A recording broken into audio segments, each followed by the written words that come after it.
बऱ्याचदा आपण चुकीच्या पद्धतीनं जपमाळ पकडत असतो किंवा जपमाळ करत असतो. तर जपमाळ करताना काही काळजी घ्यावी. जपमाळ कुठे असताना करावी, जपमाळ कोणती वापरावी, जपमाळ कशी असावी किंवा जपमाळ करताना आपण कोणकोणते नियम पाळावे याबद्दल आज या व्हिडिओमध्ये संपूर्ण माहिती आपण जाणून घेणार आहोत. तर व्हिडिओ स्किप न करता शेवटपर्यंत नक्की बघा. हॅलो, नमस्कार, श्री स्वामी समर्थ.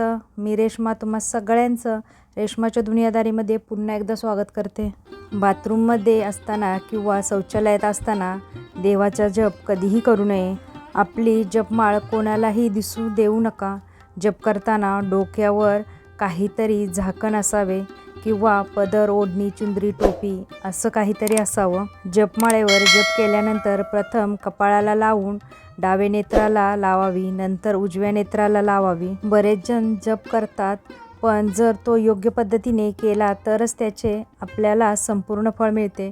म्हणजेच नामस्मरण करताना ते देखील विशिष्ट वेळी, विशिष्ट ठिकाणी आपले मन स्वच्छ असतानाच केले तरच त्याचे फळ अतिशय चांगले मिळते असे म्हटले जाते. काम करताना, झोपताना, उठताना, बसताना मनातल्या मनात नामस्मरण करू शकतो. नामस्मरण ही देवाने दिलेली अमूल्य अशी देणगी आहे की ज्याच्यामुळे माणसाच्या जीवनातील सर्व समस्या नष्ट होऊन माणूस संपूर्णतः सुखी होतो. नामस्मरणामध्ये एवढी ताकद आहे की जगातील कोणतीही शक्ती नामस्मरणाला कधीच हरवू शकत नाही. म्हणूनच ते नामस्मरण जर आपण मनापासून केलं तर आपल्याला त्याचे फळ अगदी पूर्णपणे मिळते. नामस्मरण करण्यासाठी, जप करण्यासाठी कोणते नियम पाळावेत जे अतिशय गरजेचे आहेत, ज्यामुळे आपल्याला नामस्मरण केल्याचे पूर्ण फळ मिळेल, तर ते नियम आज आपण या व्हिडिओमध्ये पाहणार आहोत. त्यामुळे व्हिडिओ शेवटपर्यंत नक्की बघा. म्हणजेच तुम्हाला देखील या संपूर्ण माहितीचा अतिशय उपयोग होईल आणि तुम्हाला देखील नामस्मरणाचे पूर्ण पुण्य मिळेल. तुमचे देखील सर्व संकटे नष्ट होतील आणि हा व्हिडिओ जास्तीत जास्त लोकांना शेअर करा, म्हणजेच त्या लोकांना देखील या व्हिडिओचा उपयोग होईल. जपमाळेवर जप केल्यानंतर कपाळाला जपमाळ लावून प्रथम डाव्या नेत्राला, नंतर उजव्या नेत्राला तिचा स्पर्श अवश्य करावा. डाव्या हाताने कधीही माळेला स्पर्श करू नये. जपमाळ नेहमी उजव्या हातात पकडावी. नित्य जपमाळीची माळ मनगटात किंवा गळ्यात धारण करू नये. माळेवर जप करताना मण्याचा आवाज करू नये. जपमाळ करताना नेहमी पवित्र ठिकाणी बसून करावे व जपमाळ ही पवित्र ठिकाणीच ठेवावी. कुठून तरी आल्यावर किंवा मग अशुद्ध अवस्थेत, अस्वच्छ असताना जपमाळीला स्पर्श करू नये. जप करण्याची योग्य पद्धत गोमुखी वापरून जप करावा किंवा बोटाच्या साहाय्याने जप करावा. गोमुखीने केलेला जप उजव्या हाताने वस्त्रावरण करून गुप्तपणे जप केल्याने अनिष्ट बाधांपासून मुक्ती मिळते. म्हणजेच जप करताना आपल्या हातावर आणि जपमाळेवर काहीतरी कपडा झाकून ठेवावा, त्यामुळे तो जप अतिशय प्रभावी होतो. अंगठ्याच्या साहाय्याने जप केल्यास मोक्ष प्राप्त होते. तर्जनीने जप केल्यास शत्रूचा नाश होतो. मध्यमेने जप केल्यास धनप्राप्ती होते. अनामिकाने जप केल्यानंतर शांती प्राप्त होते. करंगळीने जप केल्यानंतर सुंदरता प्राप्त होते.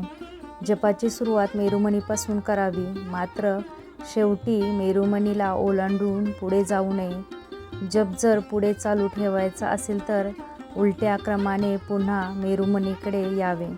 जपाची शास्त्रीय पद्धत मधल्या बोटाच्या पेऱ्यावर मणी आणून त्यावर अंगठ्याने दाब देऊन मणी शरीराच्या दिशेने ओढणे.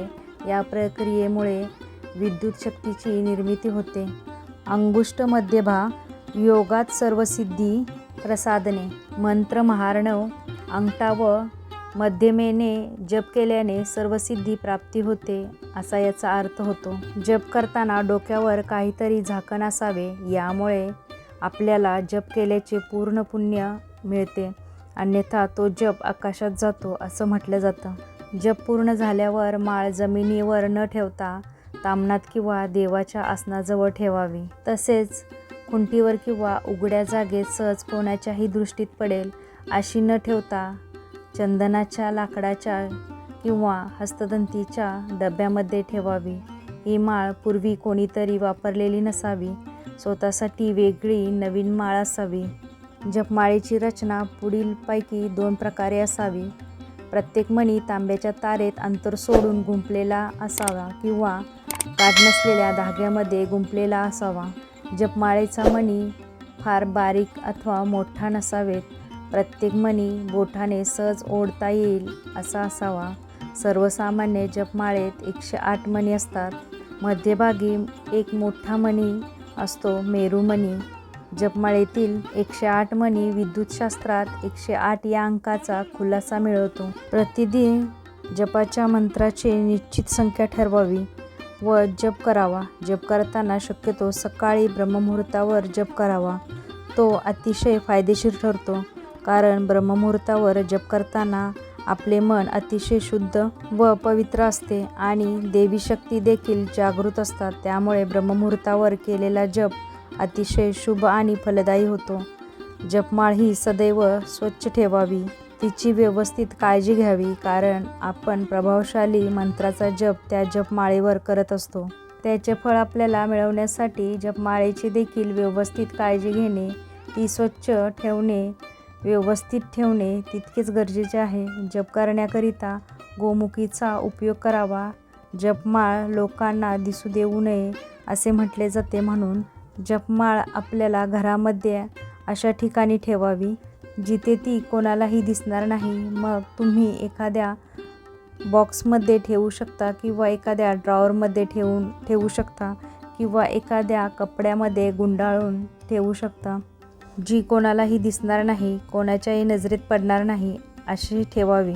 माळीकडे अवधान न जाता त्या माळेतील मणी सहज सरकवता येतील असे असावेत. म्हणजे जप करताना आपल्याला सहजरित्या ते खाली सरकवता येतील असे असावेत. आपली माळ ही तुटलेली फुटलेली अशी नसावी.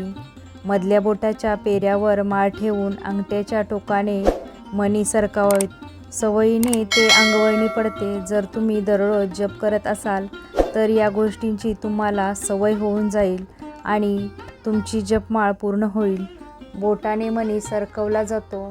माळेमध्ये 108 मणी असेल तरी ती संख्या 100च धरावी. मेरुमण्यापासून जपाला प्रारंभ करावा. मेरुमणी ओलांडू नये. माळेचा तो 109वा मणी असतो.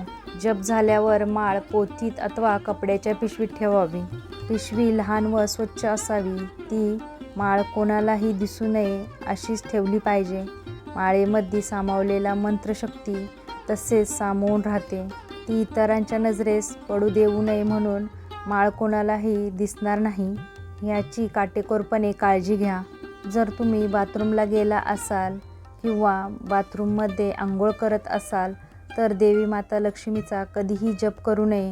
देवी लक्ष्मी अशा माणसांवर कोपते, कारण बाथरूममध्ये राहूचा वास असतो.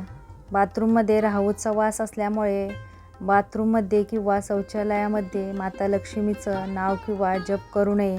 आपली जपमाळ लहान मुलांच्या हातात लागणार नाही अशी ठेवावी. लहान मुले ती खेळण्यासाठी घेतील असे काही चुकूनही करू नका. जपमाळीचे पावित्र्य व सात्विकता टिकून ठेवा, म्हणजेच त्यावर आपण केलेला जप हा फलश्रुत होतो. जप केल्याने आपल्याला साधना मिळते.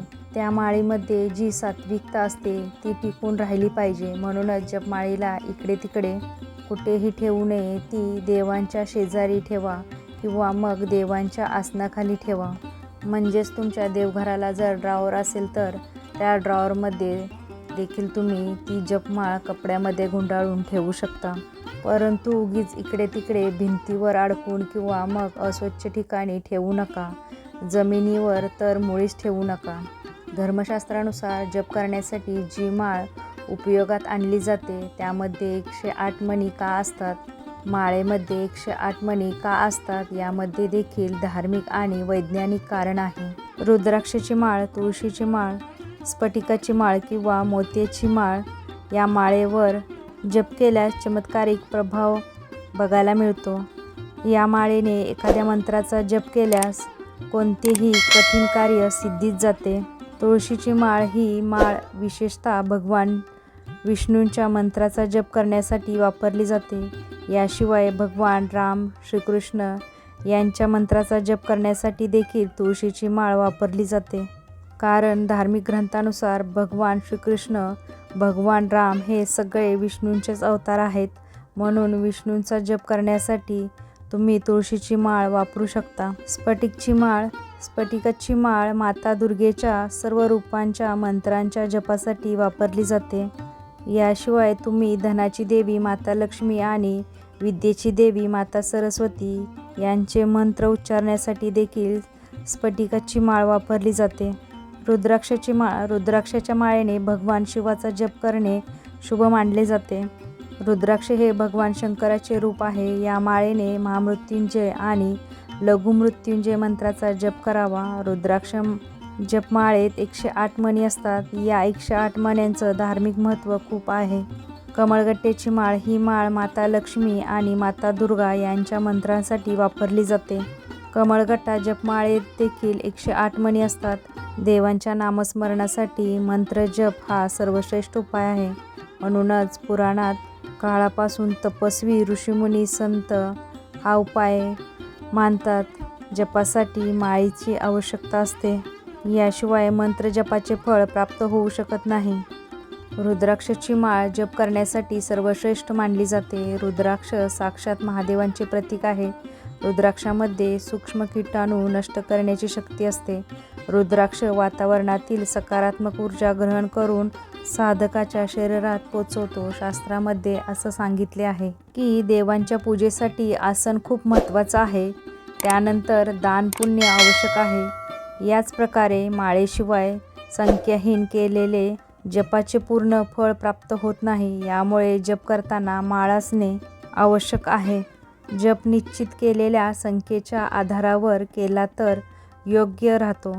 यासाठी माळेचा उपयोग केला जातो. म्हणूनच जप करताना माळ आवश्यक असावी. माळेमध्ये फक्त 108 मणीच का असतात? याची वेगवेगळी कारणे आहेत. शास्त्रामध्ये सांगितले आहे की या श्लोकानुसार एक सामान्य पूर्ण रूपाने स्वस्थ व्यक्ती दिवसभरात जेवढ्या वेळी श्वास घेतो त्याच्याशीच माळेच्या मण्यांची संख्या 108 यांचा संबंध आहे. सामान्यतः व्यक्ती 24 तासामध्ये 21,600 वेळा श्वास घेतो. दिवसातील 24 तासामध्ये 12 तास दैनंदिन कार्यामध्ये व्यतीत होतात आणि शिल्लक राहिलेले 12 तासामध्ये व्यक्ती 10,800 वेळा श्वास घेतो. याच काळामध्ये देवी देवतांचे ध्यान करणे आवश्यक आहे. शास्त्रानुसार व्यक्तीने प्रत्येक वेळी श्वास घेताना म्हणजेच पूजेसाठी निश्चित केलेल्या 12 तासात 10,800 वेळेस परमेश्वराचे ध्यान करणे आवश्यक आहे. परंतु हे शक्य नाही. यासाठी 10,800 वेळेस श्वास घेण्याच्या संख्येमधून शेवटचे 2 शून्य काढून जपासाठी 108 संख्या ठरवलेली आहे. या संख्येच्या आधारावर माळेमध्ये 108 मणी असतात. अशा प्रकारे जपमाळेची काळजी तुम्ही जर घेतली तर तुम्हाला निश्चित जपाचे केलेले पूर्ण फळ मिळेल. तुमचा जप फलदायी ठरेल आणि तुमच्या सर्व इच्छा आकांक्षा पूर्ण होतील. तर तुम्ही सुद्धा जप करताना हे सर्व नियम पाळा आणि काळजी घ्या. तुम्हाला जर आजचा व्हिडिओ आवडला तर व्हिडिओला लाईक, शेअर, सबस्क्राईब करा. पुन्हा भेटूया आपण उद्याच्या नवीन व्हिडिओसोबत. तोपर्यंत सगळ्यांना श्री स्वामी समर्थ. जय जय स्वामी समर्थ.